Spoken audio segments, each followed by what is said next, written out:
Ah, Dako po tayo sa pagtatalakay ng mga pangunahing lunas na patungkol sa karamdaman na hilanat, no? Hilanat o lagnat, no?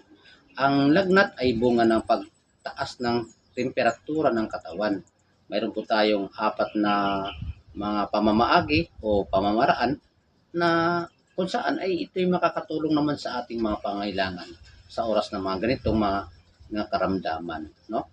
Ang number one, pagkalooban ang pasyente ng punas na paligo kung ang lagnat ay mataas at ang mga braso at mga paa ay malamig. Pagkalooban ng pasyente ng mainit na punas na paligo at malamig naman kung ang balat ay tuyo, no? At mainit. Yung kanyang panit ay parang nanunuyo at saka mainit.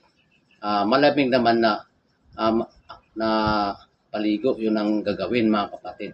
Kung karaniwan ang init ng balat ay gumamit ng maligamgam na tubig. Kung pangkaraniwan naman yung init ng balat ay gumamit lang ng maligamgam na tubig. Ulitin ito ng 3 beses o higit pa kung kailangan sa loob ng isang araw. Ang pangalawa, panatilihing nakahiga ang may karamdaman at may patuloy na malamig na puminto sa noo. Lagyan dito sa noo ng malamig na puminto, no? And then pangatlo, mainit na paligo sa paa kung ang lagnat ay bunga ng trangkaso. Pagkalooban ang pasyente ng mainit na paligo sa paa sa umaga at sa gabi. Pagkatapos ng hapunan, no? Yun ang gagawin sa pangatlo. Ang pang-apat, uminom ng tubig o anumang katas ng prutas bawat oras sa panahong gising. Yun po mga kapatid. Ang paggamot ng halaman sa lagnat ng bunga ng infection ng virus, mayroon po tayo ditong mapagpilian na mga halaman, no?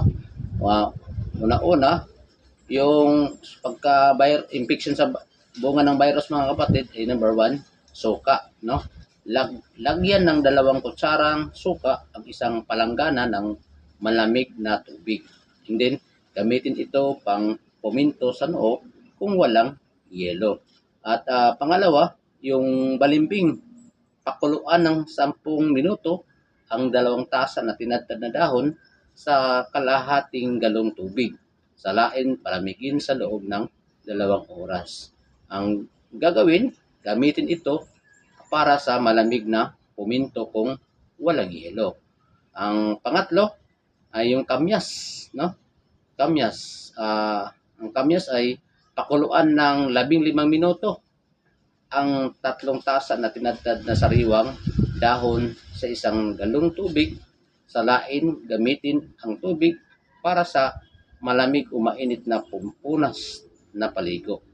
O yun po yung gagawin sa kamyas, no? Ang panggamot naman na iniinom ay gamitin ang isa na sumusunod sa panggamot o pangmatulungan ang pagpababa ng lagnat, no? Meron tayong 3 dito mga kapatid na makakatulong na halaman. Yung tinatawag na tagulinaw, no? Pakuluan ng 10 minuto ang 1 tasa na tinadtad na sariwang dahon at buong puno sa 2 basong tubig, no?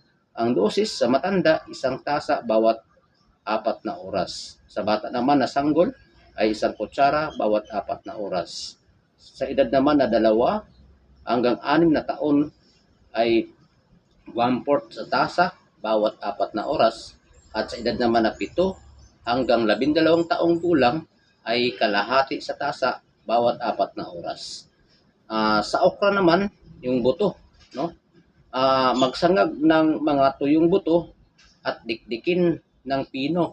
Kumuha ng kalahating tasa at pakuluan ng 15 minuto sa 2 basong tubig.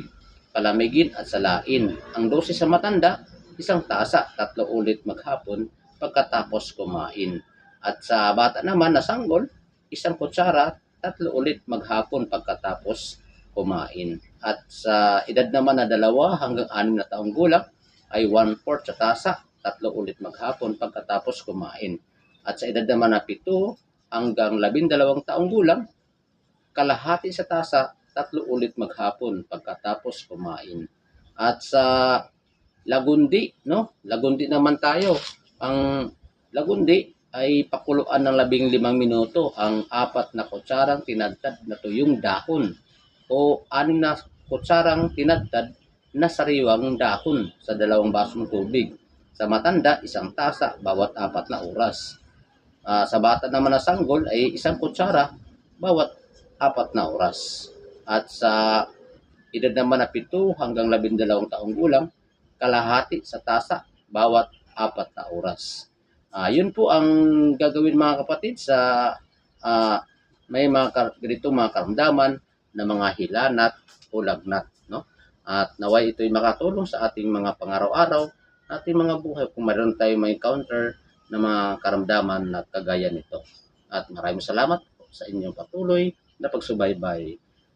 Maraming salamat. Salamat po sa Diyos.